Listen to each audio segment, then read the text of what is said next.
Saya pun nengok ke belakang dan langsung bertatap-tatapan dengan sesosok pocong yang tengah berdiri di luar jendela sambil ngintip ke dalam kamar.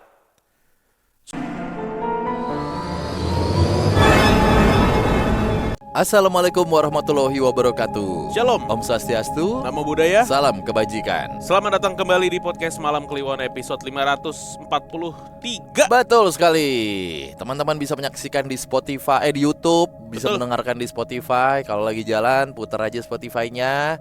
Kalau lagi mau nonton, silahkan tonton YouTube-nya ya. Betul. Nah, sebelum kita bacain cerita kiriman dari teman Kliwon, jangan lupa kalau besok malam nih, di tanggal 26 Agustus akan ada PMK Uncensored. Betul. Nah, itu adalah sebuah VIP konten dari PMK di mana menghadirkan narasumber yang seru banget.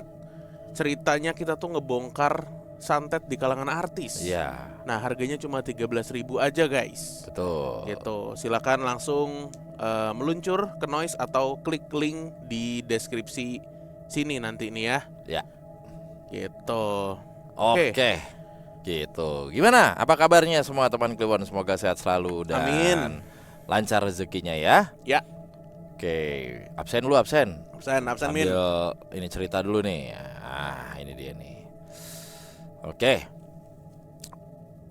Dari Sabang sampai Merauke. Kemarin kita kedatangan juga Kak siapa? Dari Belgia. Kok Kak Desi? Username ibunya Elon. Kadesi. Kadesi bener. Tuh, teman Kliwon yang ada di Belgia ya. Dia mampir ke sini terus cerita-cerita dan ternyata dulunya orang TV.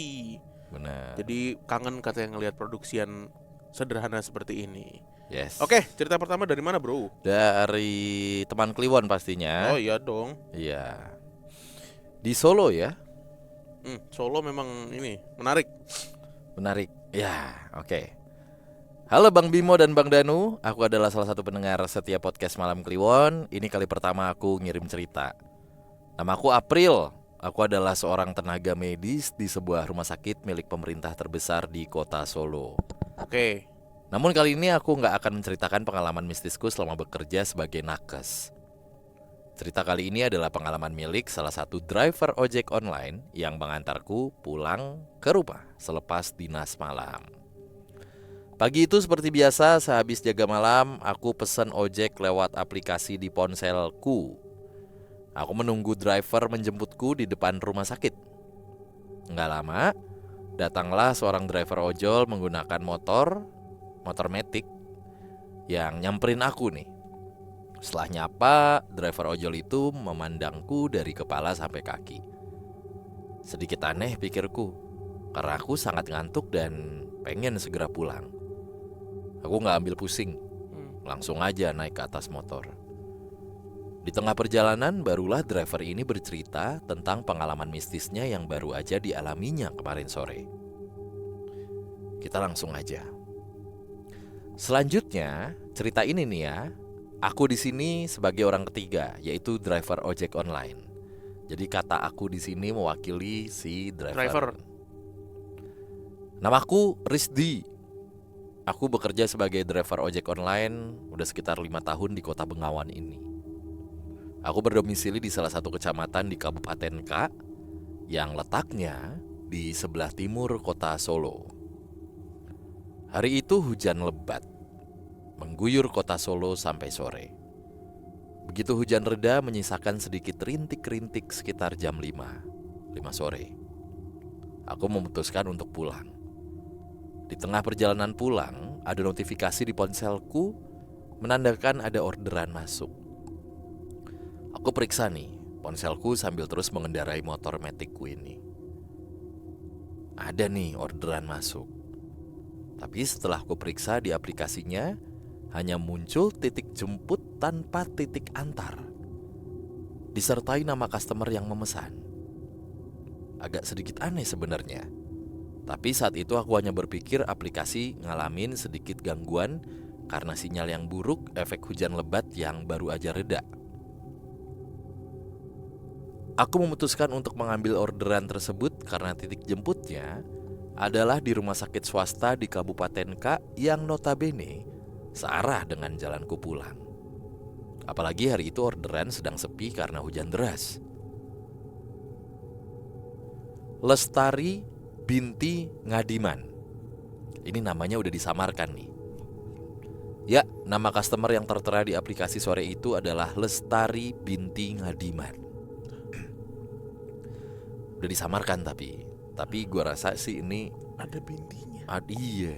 Mungkin gak jauh-jauh dari ini ya, Anjir. nama-nama ini nih samarannya. Jujur baru kali ini aku menjumpai customer yang memberikan nama selengkap itu di aplikasi ojek online. Biasanya hanya nama panggilan aja. Tapi nggak aku ambil pusing. Ya suka-suka dia lah mau ngasih nama apa di aplikasinya. Batinku saat itu. Singkatnya, aku sampai di depan rumah sakit. Suasana sore itu nggak seperti biasanya karena aku lumayan sering menjemput dan mengantar penumpang ke rumah sakit ini. Sore itu sunyi dan sepi. Aku nggak menjumpai tukang beca dan tukang ojek yang biasanya mangkal di pangkalan depan rumah sakit. Bahkan saat itu sama sekali nggak ada kendaraan yang melintas di depan rumah sakit.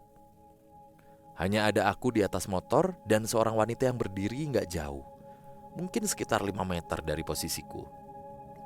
Seingatku wanita itu mengenakan blus dan kulot berwarna putih.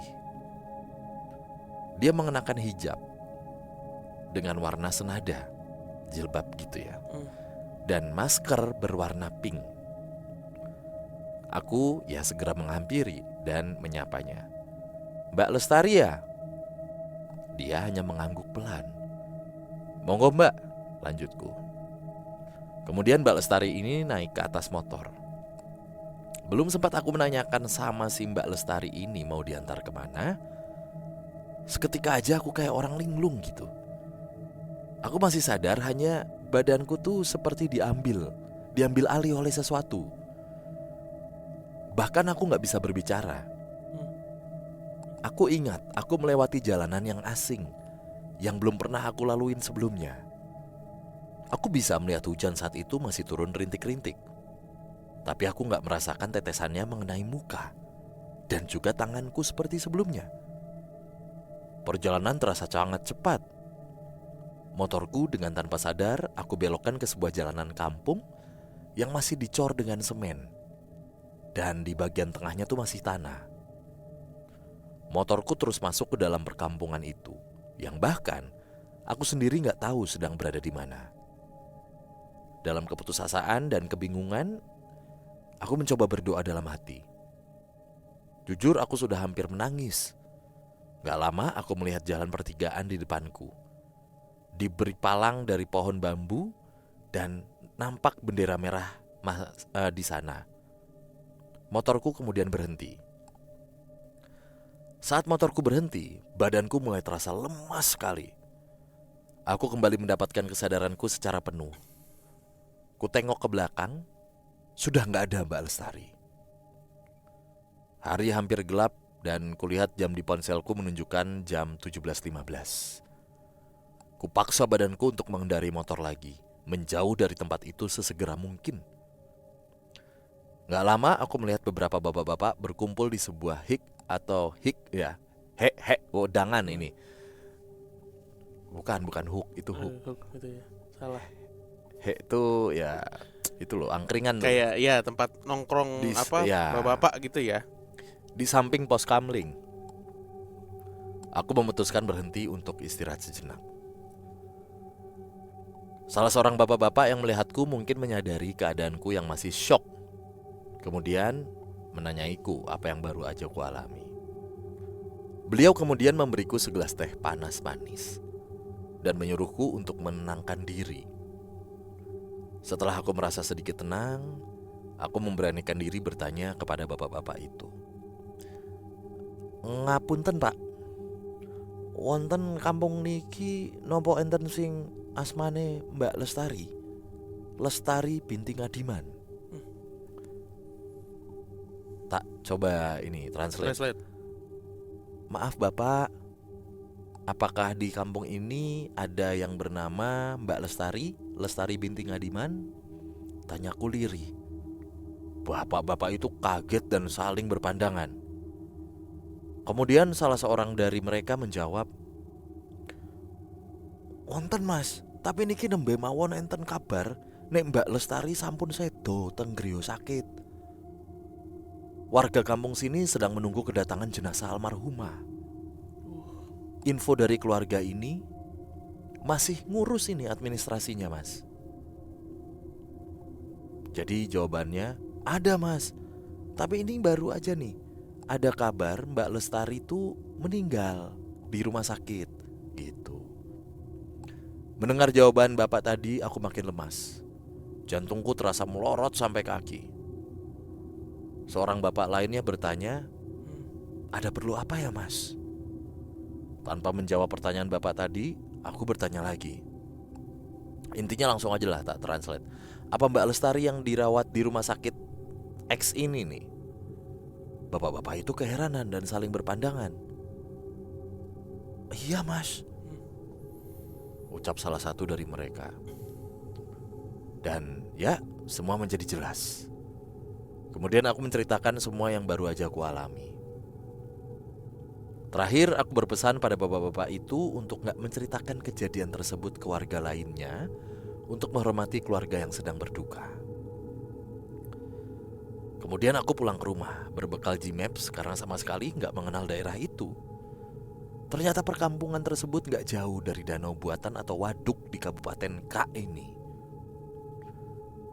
Sesampainya di rumah, aku buka ponsel dan ngecek riwayat pesanan di aplikasi ojol punyaku. Dan gak ada riwayat order dari Mbak Lestari ini. Besokannya aku memutuskan tetap berangkat kerja, meski masih ada rasa takut dan syok atas kejadian kemarin. Dan kebetulan orderan pertama yang masuk pagi itu mengharuskanku menjemput penumpang ke rumah sakit lagi. Tapi setelah aku perhatikan, wah ini bener nih, penumpangku kali ini beneran manusia. Demikian Bang Danu dan Bang Bimo. Oh ya, kejadian baru terjadi. Oh, kejadian itu baru di Februari 2024. Damn.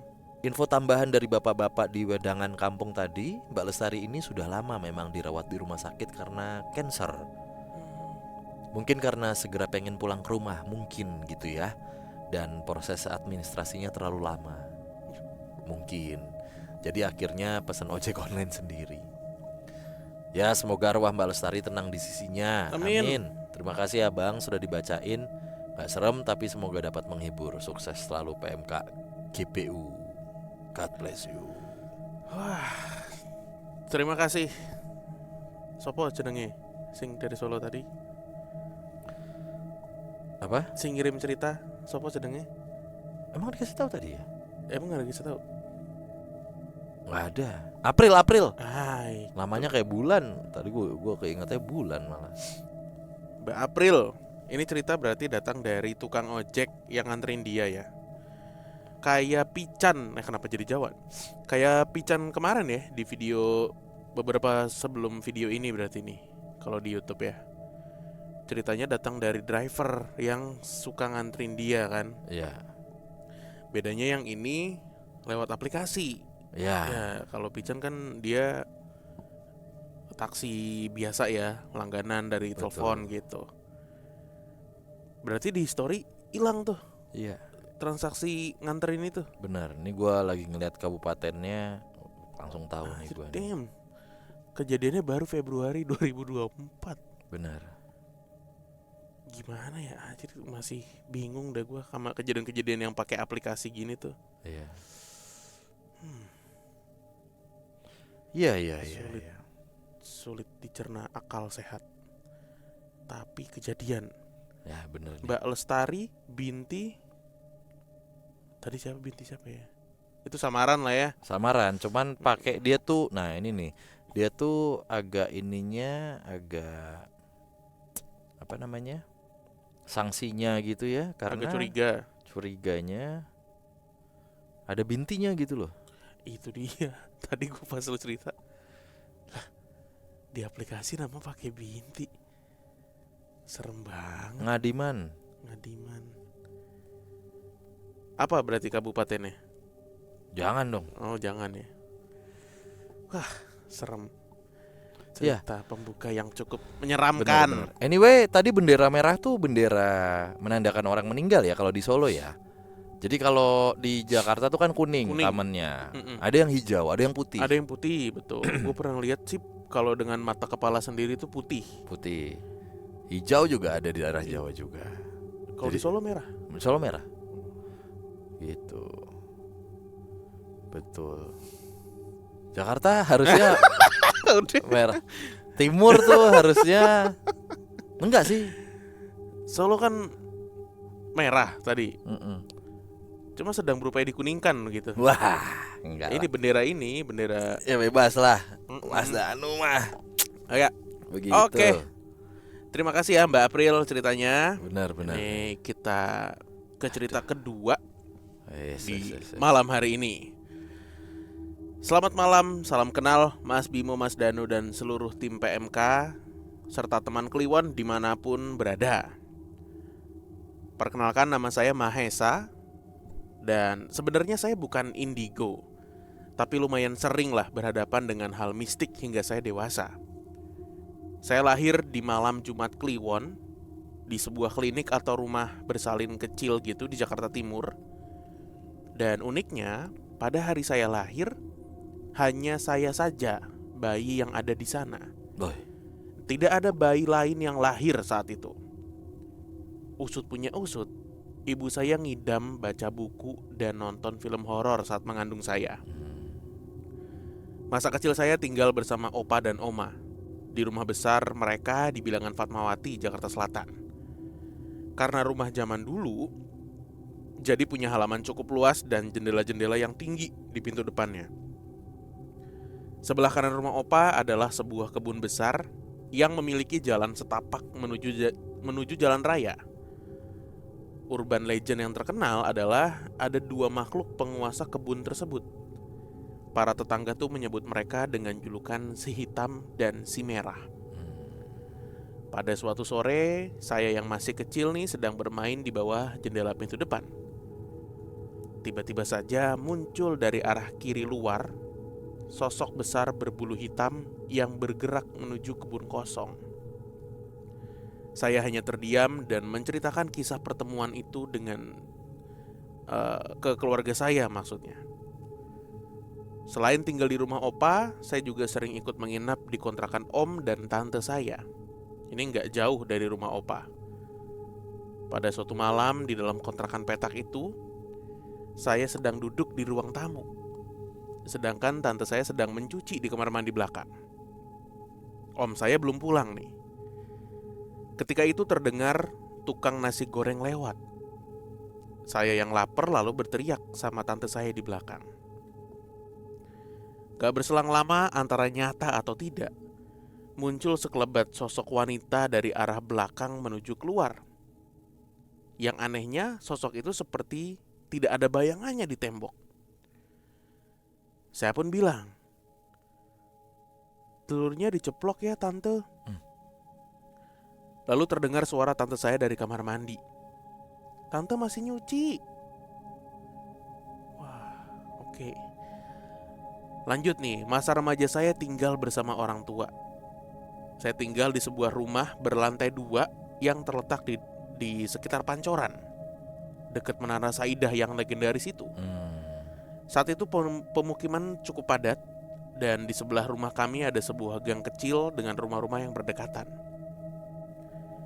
Kamar saya ada di lantai 2 dengan jendela menghadap ke arah gang samping. Suatu ketika saya tidak bisa tidur. Tiba-tiba dari arah jendela terlihat binar cahaya. Awalnya saya nggak curiga karena saya mikir mungkin itu adalah cahaya orang jualan. Namun cahaya itu terus bergerak dari kiri ke kanan hingga dapat terlihat jelas oleh saya sebuah bola api yang melayang lambat.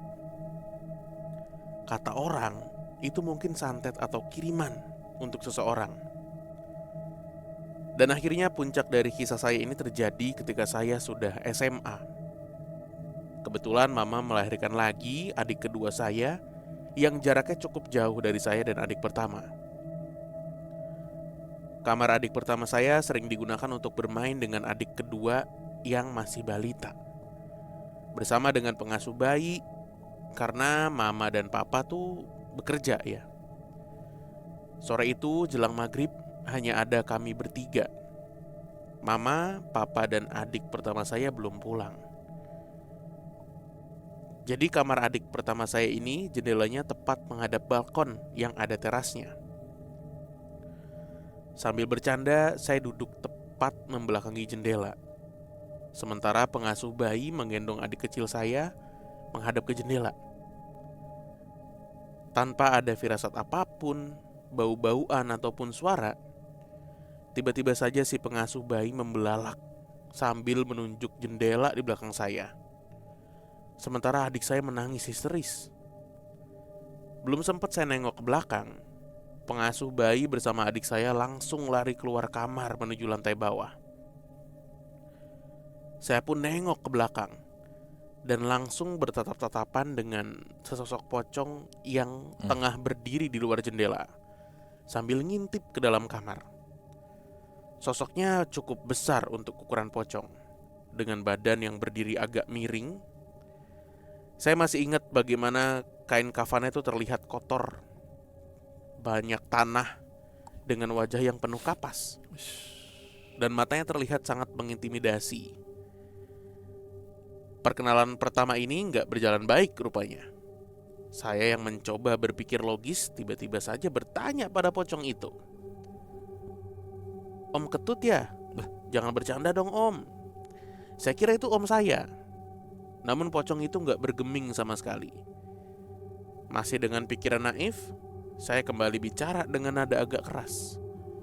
"Maling lo ya? Gue panggil polisi nih." Respon si pocong masih sama. Akhirnya saya menyerah dengan pikiran-pikiran logis saya. Saya harus akui kalau yang berdiri di situ adalah setan.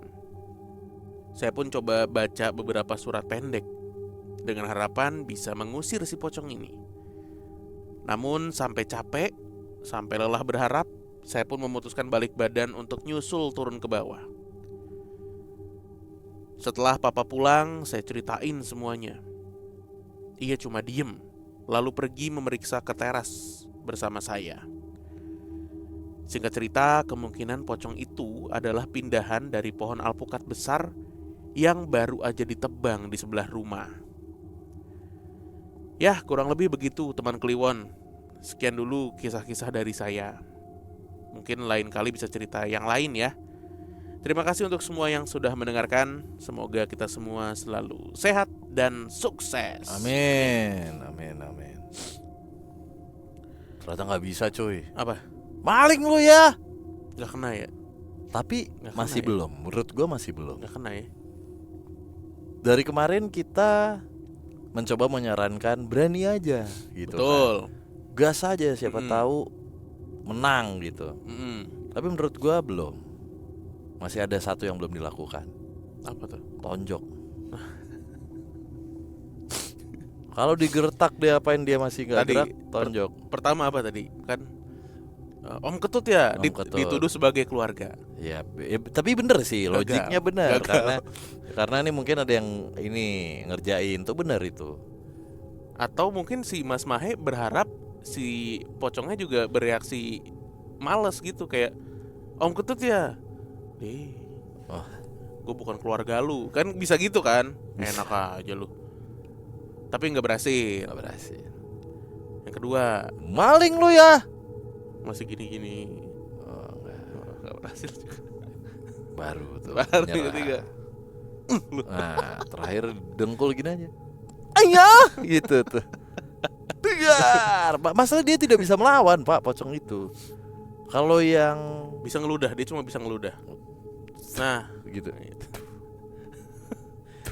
Jauh-jauhan ngeludah tuh. Kayak Boris. Iya, dia cuma bisa ngeludah. Iya, harusnya tes aja uppercut sekali ya. Zeng. Kalau nembus baru valid pocong bang. Valid lo pocong. Ya udah mau lo apa? Gitu ditanyain. Masih belum. Pokoknya sampai kita menang Pak. Jangan kita kalah. Valid. Iya lo setan. Apa mau lo? Nah ditanyain nggak bisa pulang. Saya di sini diskusi, Mas. Mas sudah ngambil waktu saya gitu. Lihat adik saya nangis kejar Nah. gitu. Ajakin debat sampai dia merasa terpojok, selesai, udah. Kita kembali setelah pariwara. Kalau debat. Soalnya kan banyak cerita arwah-arwah itu katanya meminta tolong, ada yang Iya. ingin dibicarakan. Nah ya udah, buka diskusi aja maksud gua.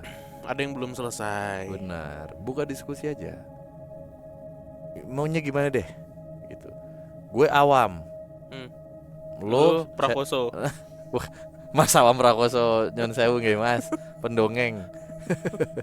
Dongeng handal. Iya. Gituin aja. Saya nggak tahu mau Mas apa. Kalau Mas cuma berdiri diam terus menunjukkan eksistensi, saya bingung. Harus manggil lagi yang ngerti bahasa Mas. Betul. Kalau emang bisa ngomong, udah ngomong aja. Wah, Atau- selon banget sih kalau yang bisa kayak gitu ya, selon banget asli. Ya kalau teori mah gampang banget. Makanya Kita kan selon banget ya. kita kan bicara di landasan teori ya. Betul. Nah, kalau in real life kan juga kita dengar suara dikit, gua lempar headphone, Betul. kaget. Keren ya. Oke lah. Oke. Oke, terima kasih teman Kliwon. Jangan lupa sekali lagi untuk tonton PMK Uncensored Ya. tayang besok malam tanggal 26 Agustus. Tunjukkan Yolalitas teman Kliwon. Nah, itu dia. Oke, kita ketemu lagi di episode berikutnya. Dadah. Dadah.